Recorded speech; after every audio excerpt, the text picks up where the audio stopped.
If you're looking to start a micro SaaS business in 2025, you're likely in that phase where you're trying to find the right idea to pursue. Here's the thing, over the years of being in SaaS, I've met countless founders who spent months only to realize that they built the wrong product and they didn't want it. At the same time, I've found founders that got to product market fit faster than ever before. Here's the big question. What are the founders that got to product market fit doing right? In this episode, I'm gonna walk you through the 3-step process that I teach, that I follow to find and validate the right micro SaaS ideas. And when you implement these 3 steps, this core framework that I'm going to teach you, you will be able to accelerate your path to product market fit and that next stage of growth. Intro.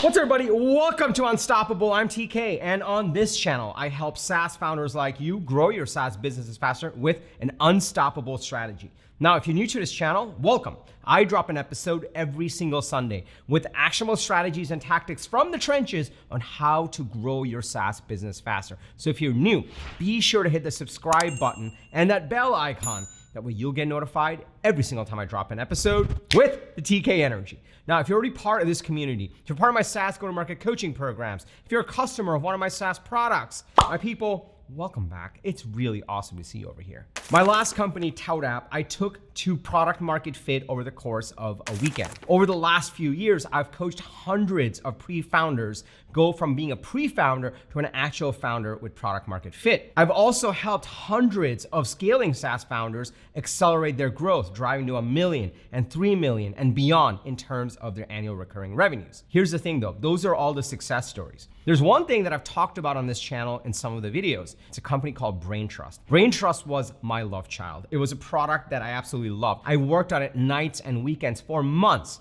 only to realize that no one wanted it. And I learned the hard way on the key principles to follow to actually find the right ideas and validate them before you waste months building it, or even worse, paying someone to build it.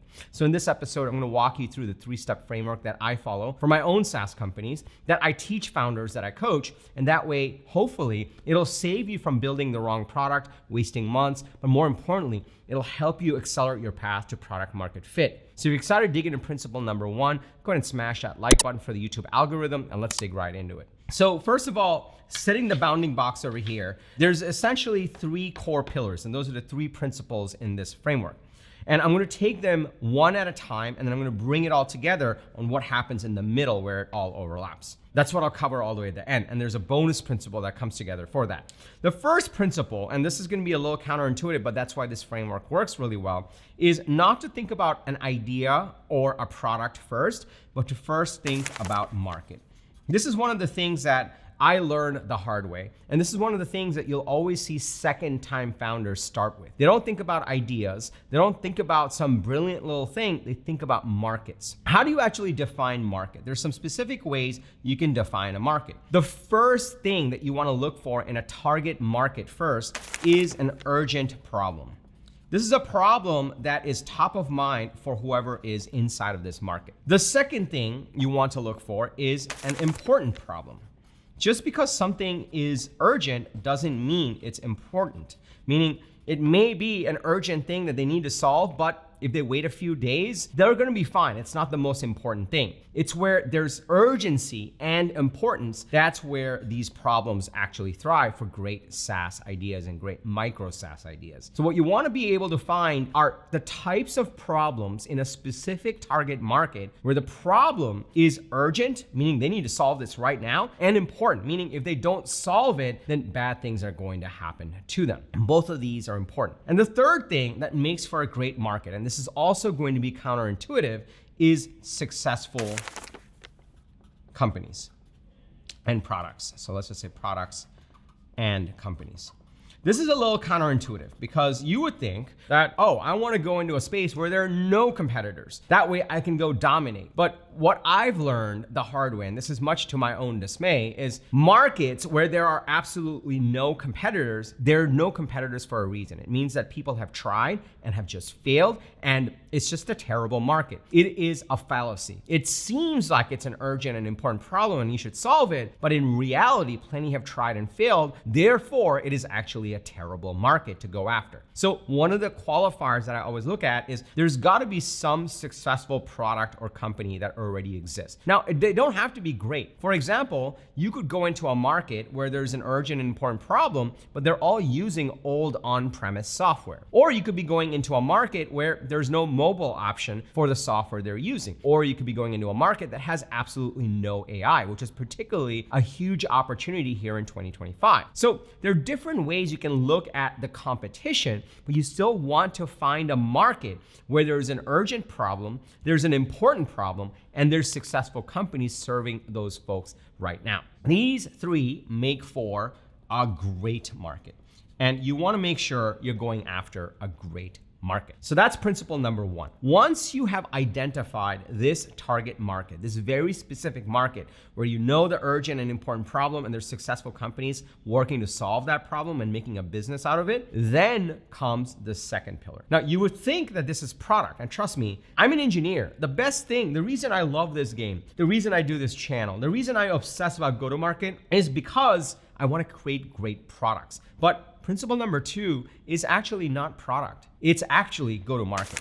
So the second thing, as you're working to validate and find the right idea to pursue, what you want to figure out is, given this great market, can you actually get attention? Can you get distribution? Can you get leads? So one of the things that you really want to figure out is, just because a market is great doesn't mean you can actually get attention in that market. So one of the tricks that I teach founders to follow is just assume you already have your great product. It's already built. You waved a magic wand. You didn't have to waste months coding it, nights and weekends, or whenever you're working on it. You didn't have to pay someone to do it. You already have it. Now what do? You're going to go launch, or you're going to go on Product Hunt, or you're just going to go talk to people in that market and see if they're willing to buy. So one of the biggest things you want to do is skip the product part up in the beginning and first go figure out if you can get distribution, if you can get the attention of these people in this market. Why? The reason this is super important is because it'll tell you if this is truly an urgent and important problem and if they're being underserved by these successful companies. It's a true test.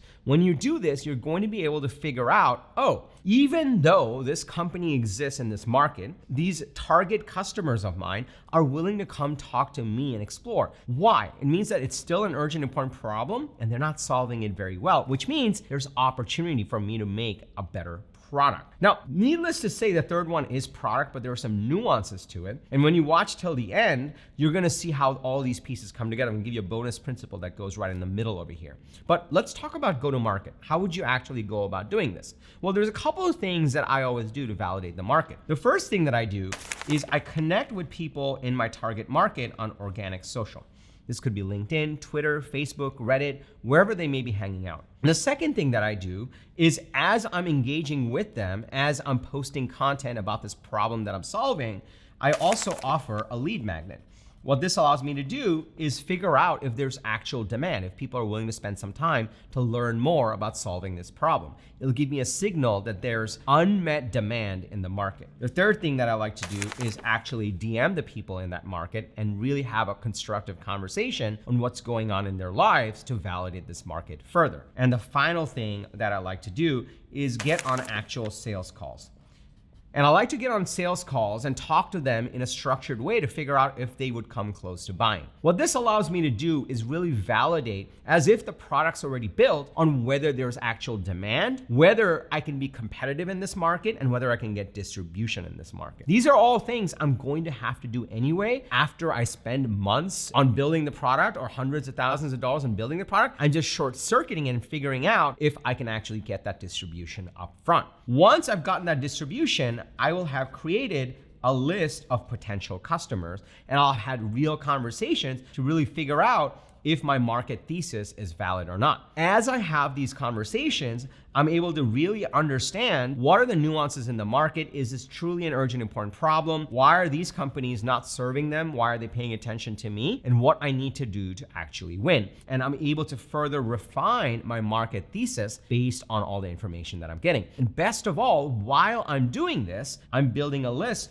of potential customers. So by the time my product is ready, I can hit them up and actually sell it to them. All right, so those are the first two steps. Now, the third step and the bonus step comes together. The third step, you can already start to guess, but I'm gonna double click on it and really talk about what makes it come alive. Before I go into those next steps, let me just pause here for a second. Are you starting to see the power in this? Are you starting to see the power of, instead of just building a product and figuring out how you can sell it, you first start with market. Then you figure out the distribution. If you can get those two and you can iterate on those two, then you start to get into actually building. If you're starting to see the power of this approach, I call this my MGP framework, where the P, the product, comes last. If you're starting to see the power in this, can I just get a yes in the comments below? And also smash that like button for the YouTube algorithm. It just loves it when you do that.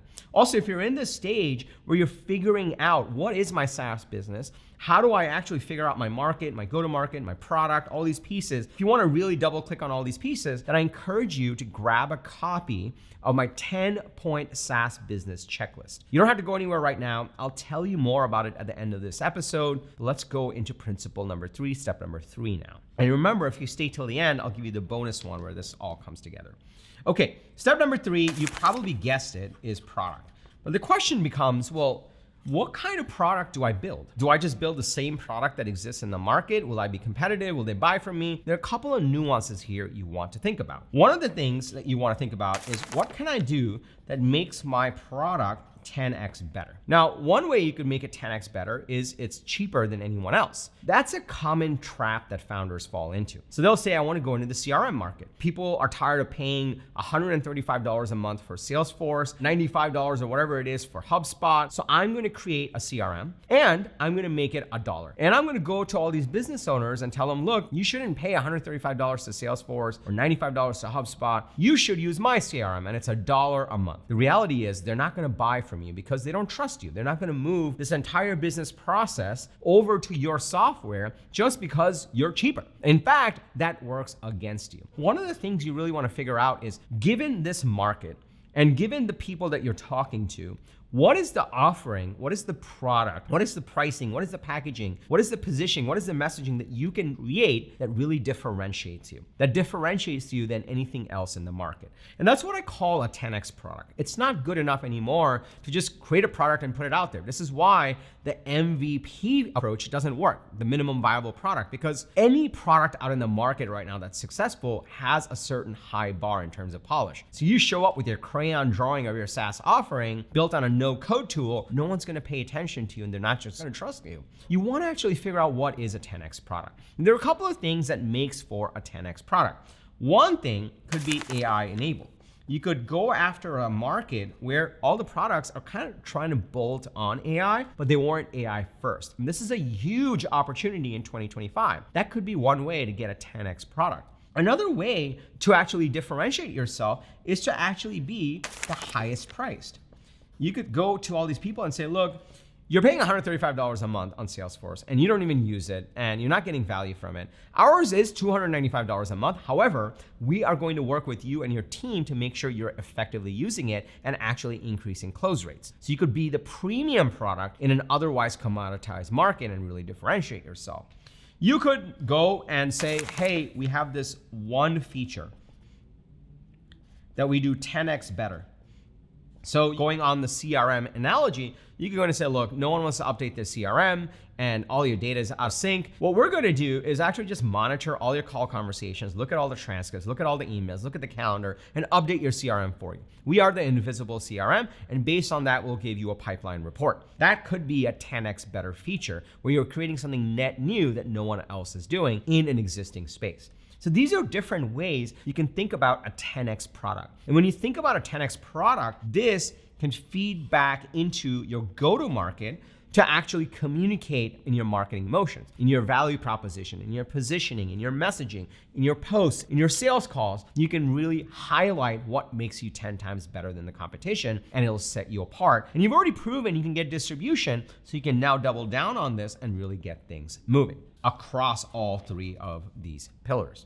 And that's where the money really starts to come in. And that's where you start to get to product market fit, because you have a 10x product and you have a go-to-market machine that's scaling and you're going after a great market. You're really differentiating yourself and you're going to start winning.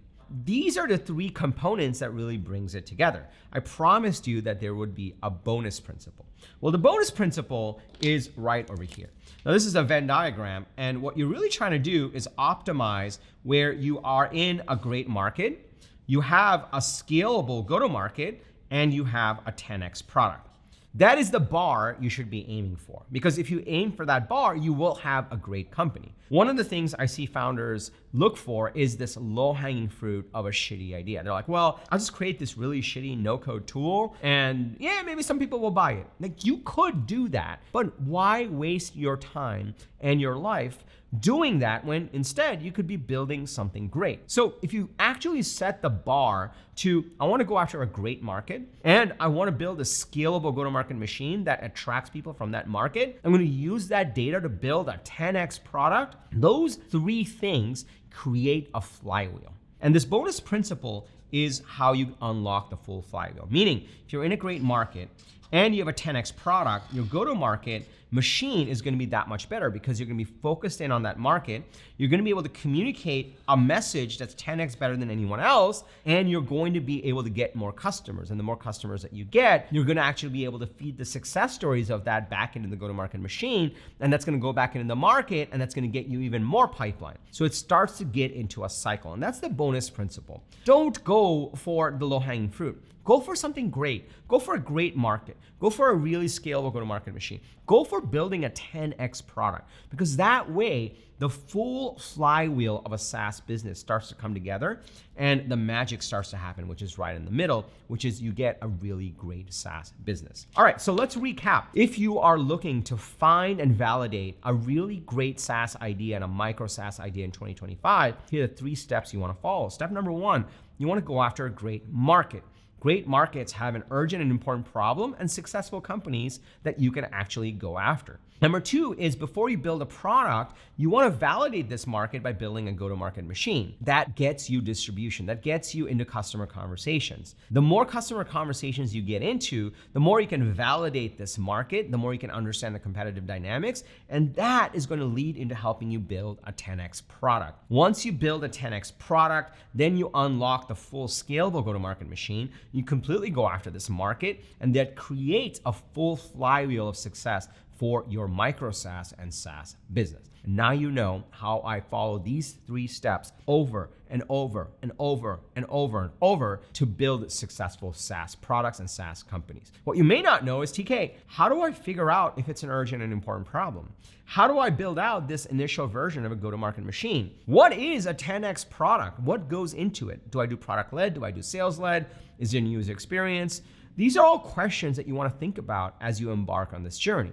This is why I created my 10-point SaaS business checklist. It's completely free, and inside of it, it'll guide you through the 10 key questions you should ask yourself and answer to get clarity on the market you're going after. So to grab a copy, just go to tkkader.com/SaaS-checklist. tkkader.com/SaaS-checklist. It's completely free, and it's the 10 questions you should absolutely ask yourself. And it'll also link to specific videos on this channel that'll help you understand each of those concepts and those questions in a deeper way. Now you know the 3-step process that I have followed over and over the last 20 years after having started multiple SaaS companies and taking them to product market fit, after having coached hundreds of pre-founders and hundreds of scaling founders to drive to that next stage of growth. If you got value from this video, please smash that like button for the YouTube algorithm, which hopefully you did if you're watching to this point. It just loves it when you do that. Also, I drop an episode every single Sunday with actionable strategies and tactics from the trenches on how to grow your SaaS business faster. So be sure to hit that subscribe button and that bell icon where you'll get notified every single time I drop an episode. Also, if you have a fellow founder, if you have a friend that you want to start a company with, if you have a team member, if you're part of a Slack group or WhatsApp group that will get value from this video, please share this with them. We want to help as many SaaS founders and pre-founders as possible build incredible software companies in this AI era. I'm super excited about it. I want to serve as many of you as possible. If there's specific questions you have as you're going through this process, put it in the comments below. I'll always answer them. And lastly, remember, everyone needs a strategy for their life and their business. When you are with us, yours is going to be unstoppable. I'm TK, and I'll see you in the next episode or inside the 10-point SaaS business checklist. Take care, everybody. you.